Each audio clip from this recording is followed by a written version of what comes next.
Welcome everyone to episode 6 of Coach's Corner. I am Josh Ola, and we are in the grand finals of Rocket Lad Season 2. Get hyped, everyone. First of all, before anything else, I want to thank our editors and our script writers because, man, did they put together a doozy for us. This is just completely random. This could happen to anyone. Not scripted. Our two teams are Snap Crackle Pop versus 8th Protocol. These two teams couldn't have had a more different story. Snap Crackle Pop has been dominant, a juggernaut since the beginning of round robin play, placing first in that, and also on entering the bracket format. They haven't dropped a single game, 9-0, staying in that winner's bracket. Whereas we have 8th Protocol. They only won 5 out of a possible 24 games in round robin play. They had to play in that wild card elimination to fight their way into the playoffs. And then once they got here as the 8th seed, they had to face Snap Crackle Pop right away. And immediately and swiftly got knocked down to that loser's bracket. But that's when things all began to turn around. 8th Protocol went on a tear. First, they took out Sweet and Sour Rocketeers. Many people thought they were the dark horse in the playoffs. Then they went on to beat Miracle Whiff very handily. And they moved on to Balls of Fury, reverse swept them. And then in a nail-biting finish in the losers finals, they took out Triple BG in 5 games. Just awesome to witness. And now, here they are. Clearly not the same team to start as they were when they began the round robin.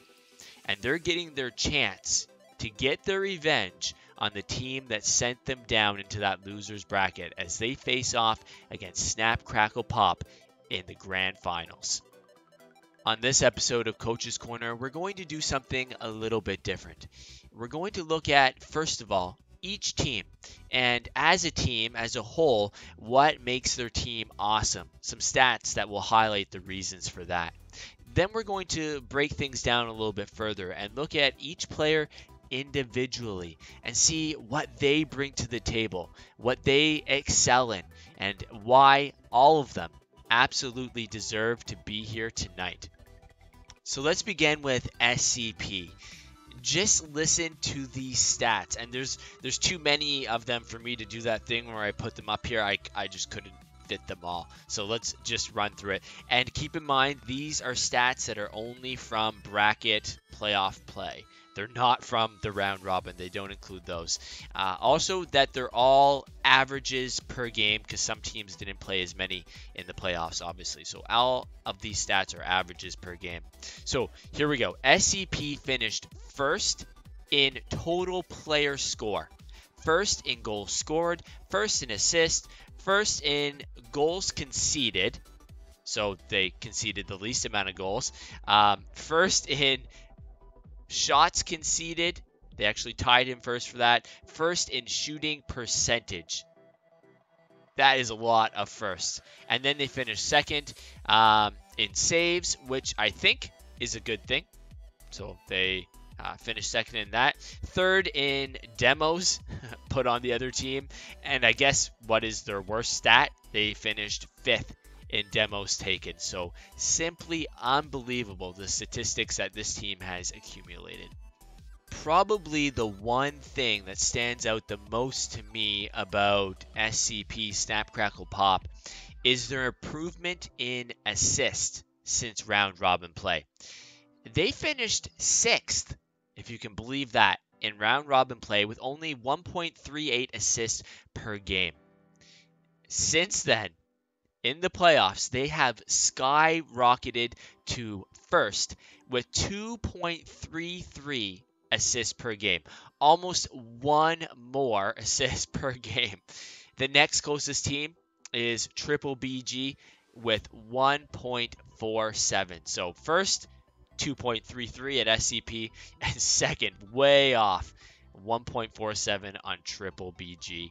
That is absolutely crazy.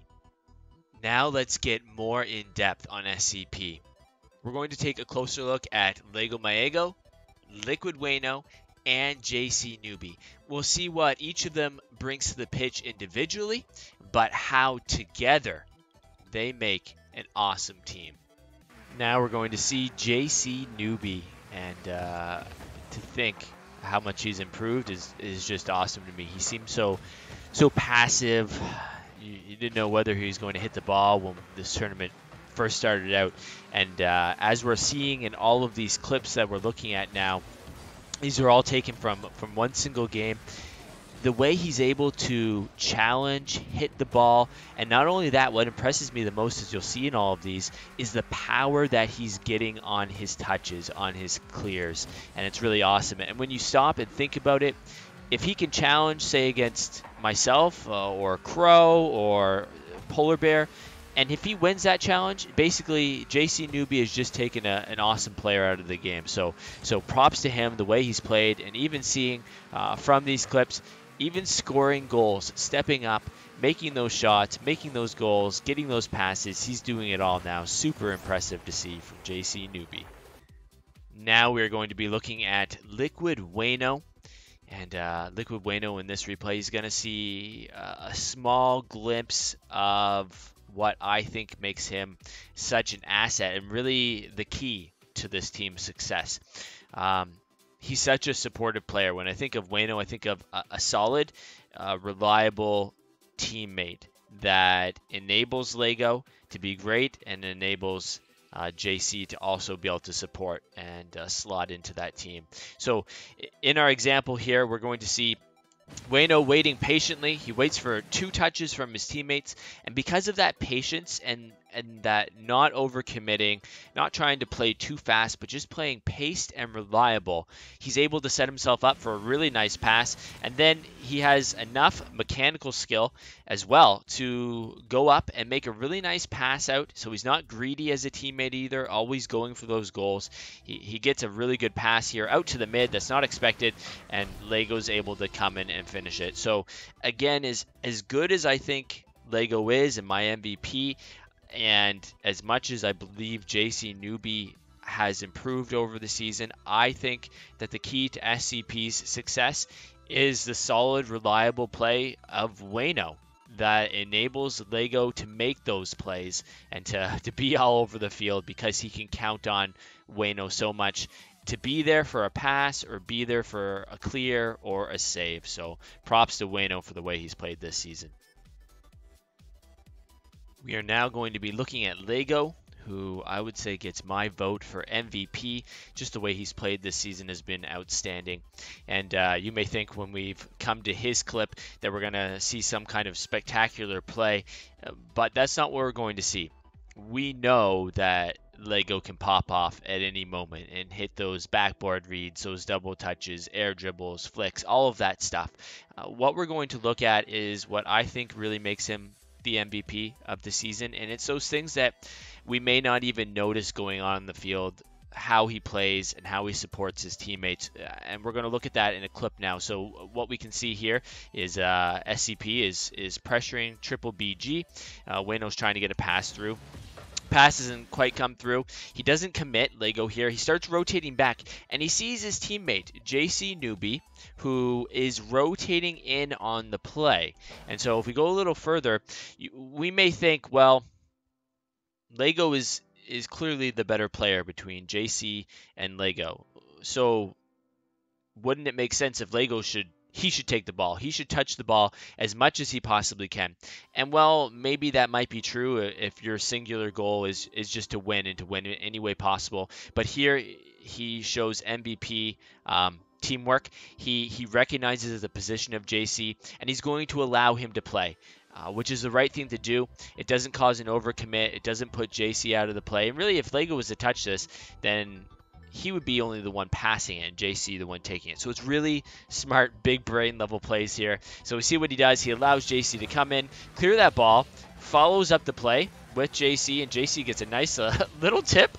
And because Lego was patient, because he trusted his teammate there, he gets the goal. And it's those kind of things, those subtle things on the field that we probably don't even notice in a game, that sets himself up or sets his teammates up that makes him such a good player and makes him my MVP of the season.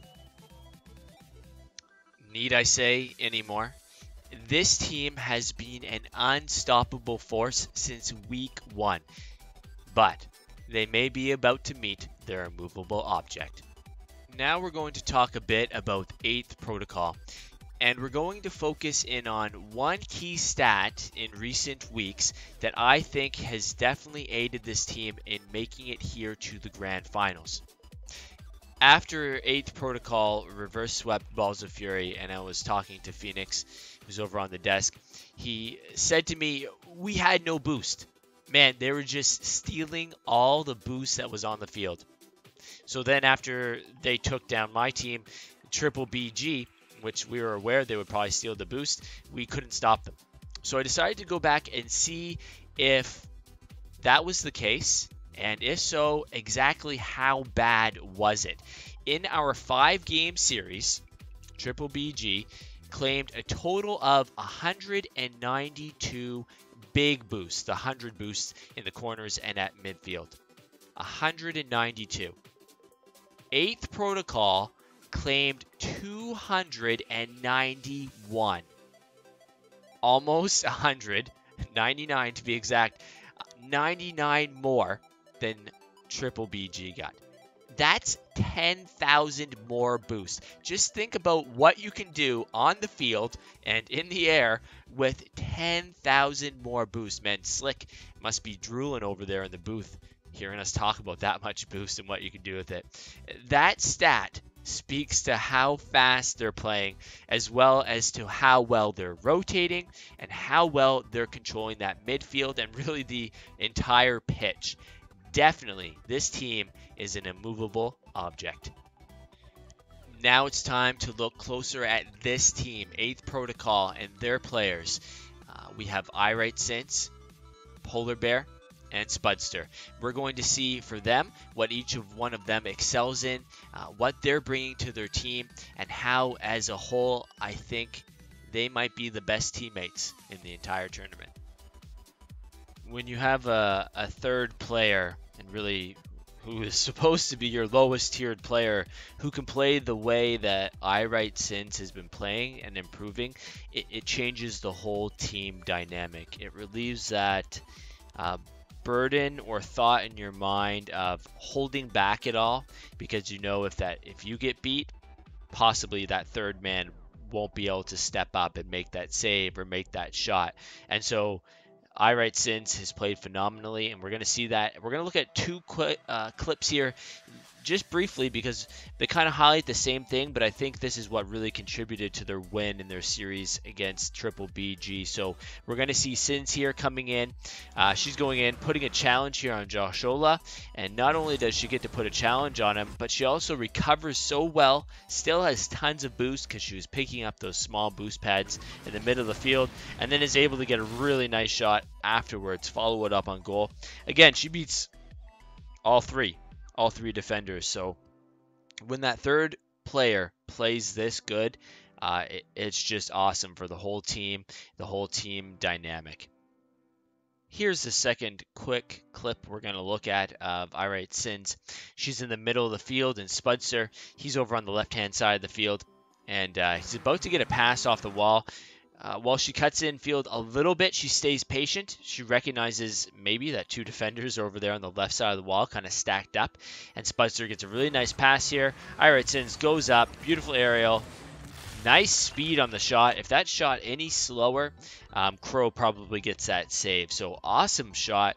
And the thing that made these two really big highlights to me is that these are the first 2 goals of the entire series in game 1. So for her to step up immediately in that series, to be a factor, to set that tone, that pace for the entire series to come, is just super awesome. And it just shows what, if you can put the practice in Rocket League and play consistently, practice consistently, where you can get in not a long period of time. So a lot of new players can definitely look to her as a good model to follow if they want to improve in this game. So hats off to her. She's here because she deserves it. So you probably guessed it, the play that we are going to look at from Polar Bear can be none other than the game winner from Game 5 that got them here to the Grand Finals. This is just an awesome goal, considering all the factors that go into the play, considering where we are at the point of the game, how much is on the line, the clutchness of it all. So we're going to break it down a little bit and look at it. So first we see here Spudster's coming up. He's going to put a challenge on that ball, pop it high, gets challenged. But here's the first really good thing that Polar Bear does. He doesn't overreact to this because Spudster kind of comes back in on the play and gives the ball a weird touch off to the side, but Polar Bear doesn't jump at the ball. If he does, this is all over. The play's done. What happens next will never happen. So he gets a nice little touch off to the side and immediately slows it down. He has all kinds of space. He doesn't hit the ball away. He grabs that mid boost, cuts back in on the ball, gives a nice little chip. And here's the key thing he does. And now you'll have to ask him yourself about this, but he doesn't get ahead of the ball. And that's so important on these kind of air dribble or double touch plays, which is kind of a bit of both. He doesn't get ahead of the ball, and he puts some air rolls into this, and it could be because he's just trying to be fancy, or it could also be because he's trying to readjust himself, keep himself from getting ahead of the ball, which will mess up this play. So let's just watch. Beautiful. Awesome read. Scores the goal. Beats 3 defenders. Just well done. Polar Bear is that squishy, that Justin. If this team had defined roles, which I'm not sure it necessarily does, he would be that player, that finesse striker player, and he stepped up huge since the start of the playoffs. He's really filled his role. I think he's lived up to his rank and even beyond his rank, what it says. So props to him. He's definitely a huge asset to this team. In this clip, we're going to be looking at Spudster, the team captain for 8th Protocol. And when I think of Spudster, actually I was thinking about this, and when you used to play, or maybe still play, Mario Kart, you could choose like the small shy guy character with good handling and your good acceleration, or Donkey Kong with lots of power and speed. But then there was always that Mario character, just that all-around character who's just, pretty good at everything. That's Spudster to me. He's the Mario of Rocket League. He's got good rotations. He's got good speed. He's got good mechanical skill. Does he excel in any one of those? No, but he's good across the board to me. But even still, and the reason why we're watching multiple clips is here, to me, it's those intangibles that we don't even see on the field that I feel make him the best player. For such a young guy, I think he is a great leader for his team in that team captain role. I can just imagine him in his comms, being able to calm his team, to hype his team, to get them together, to be that presence on the field, to stay positive. They've come back, they've reverse swept teams, and I know that he's a huge part of that. And for me, as well as he's played and popped off in multiple games, that is his strength to me. That is, I believe, the main reason why his team is here, because he's helped bring them together so well as a team. What else can I say about this team and their players but how proud I am of them, how they've come together, how they've put in the time and the practice. They've fought, they've overcome so much, and not only have they improved individually, but as a unit. Now they're all grown up. 1 minute, they can barely hit the ball. Then you look away for 1 second, and they can hit flicks and ceiling shots and double touches. Just don't need me anymore. I need a moment.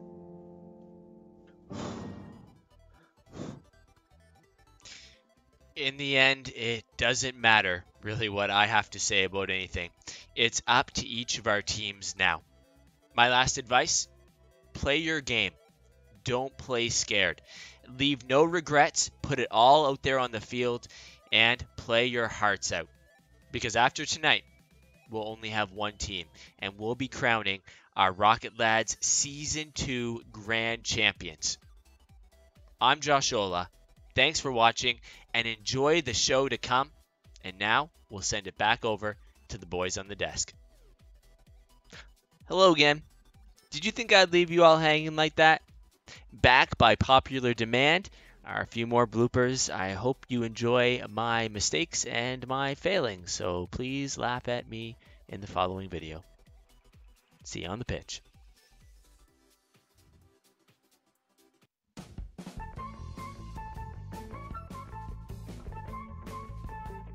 Our two teams are Snap, Crackle, Pop versus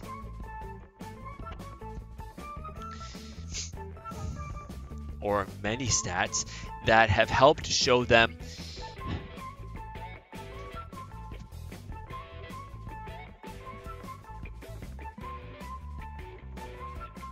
and we're going to look at a clip from each player, a highlight of what brings them to the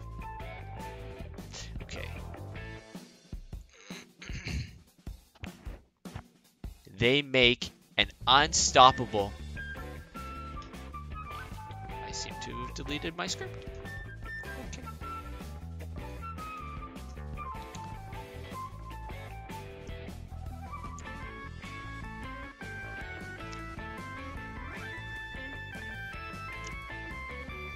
This is a test. This is a test.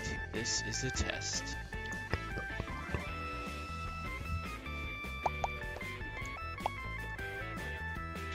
They placed first in that whole round robin.